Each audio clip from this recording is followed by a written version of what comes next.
Hello to all our Korean fans out there. My name's Dom and it's great to be back in Korea.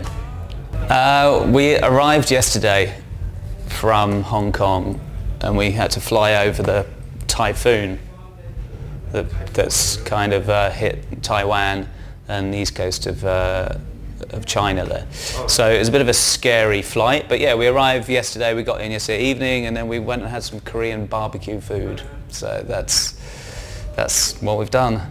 And then here we are at the gig.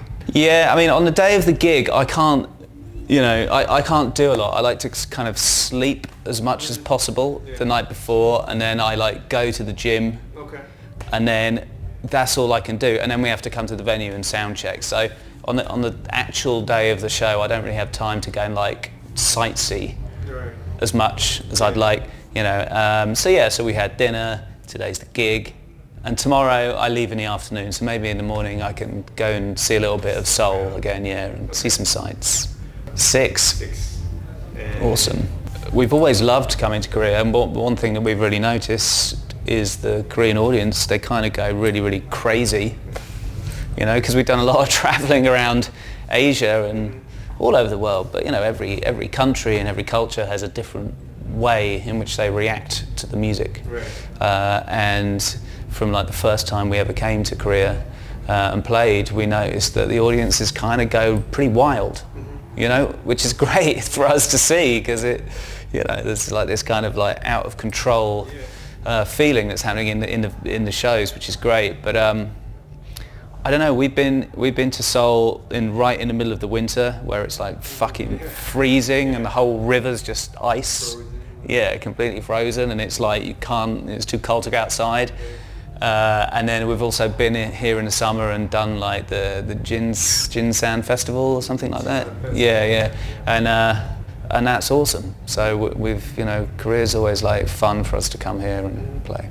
Well, we just, the album definitely sounds a bit more organic and a little heavier, and there's a bit more guitar and stuff like that on it. I think we just wanted to make a bit more of a rock album. I think the last 2 albums before this we were quite experimental with musical styles, which we loved doing. We experimented a little more with electronics and like orchestral stuff.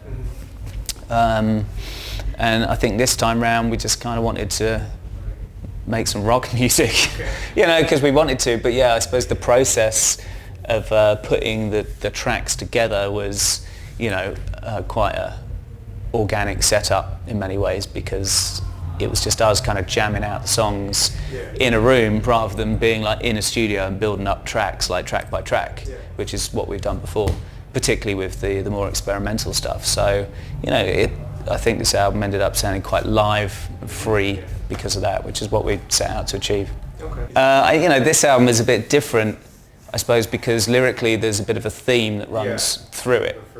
Like more of a theme than we've ever done before.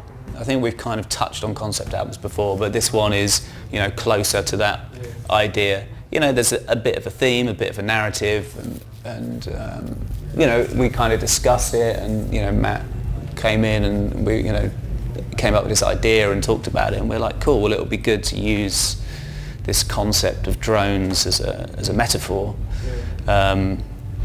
and to use that as something to kind of stitch all the tracks together. So I think it worked out really. But yeah, it's kind of tough to do, to kind of make it really, really clean, but I think we got pretty close to it before.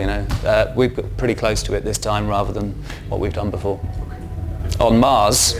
And do you think it's gonna ever happen? I would perform on Mars, yeah. I don't know.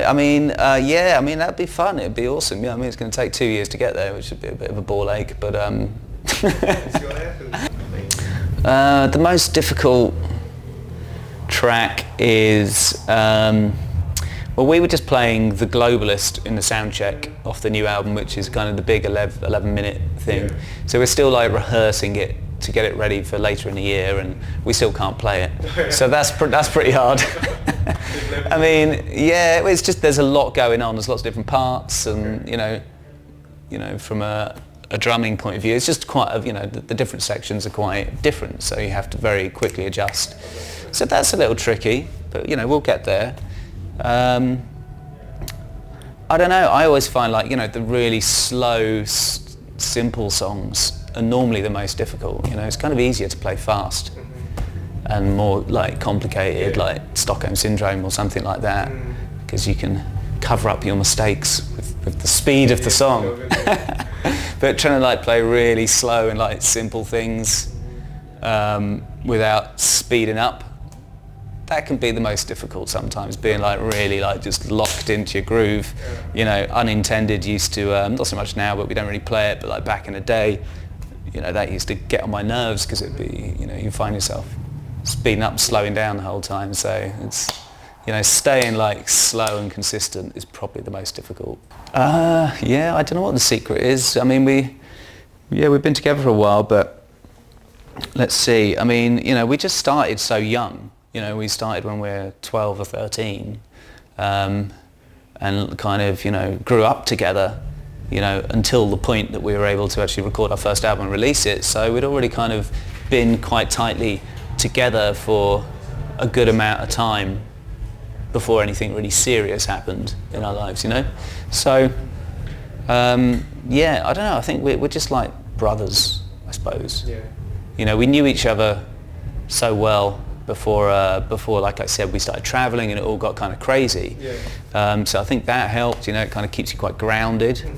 But, you know, just, well, you know, enjoying the music, you know, like just having a great, you know, working relationship. I think also being able to kind of push each other, you know, and particularly in the studio, we often find that we challenge each other quite a lot in some ways to kind of to push ourselves outside of our comfort zone.